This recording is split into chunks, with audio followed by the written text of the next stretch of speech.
Ah, very good. Saan yung ano, kan binigay ni daddy kanina? Sa'yo magkano? 15. Tapos nagati kami ng mama. 50? Binigay ni daddy? Tapos, anong ginawa mo? Nagati kami. Binigyan mo si kuya mo? Ang galing ah. Yan, maganda. Tapos pinabariya ko itong 20. Ayan, may ipon sila mga po. Ayan, ay, yung mga binigay sa kanila, iniipon din. Sa kuya, napupunta sa project. Ang sa kuya, nasa project. Punta dami ng pera ni Alden. May pambili ka na ng ano, ano bilhin mo? Tablet pala bibili nito, kaya nag-iipon to eh. Galing ah. Galing na lagayan mo ah. Saan galing yan? Galing fish, size, pambura ng bulpin. Kasama. Okay, sige, mag-ipon lang. Di ba kung binili mo yan, wala kang naipon na ganyan.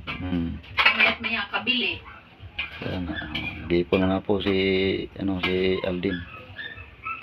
Ganyan, dapat inipon. Lalo na pag December, Huwag bili ng bili. sa inyo. Yung mga ninang nyo doon.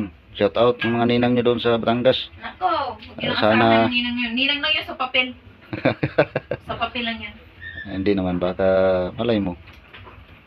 Nagbibigay Gcash na lang. naman. Nung nandoon tayo, di ba? Nagbibigay naman sila. Pwede naman Gcash ah. Wala na yun kasi nandito ka na. Wala na yun. Out ka na eh. Out ka na sa bahay, kuya. Na-eliminate. Patay. Yun lang.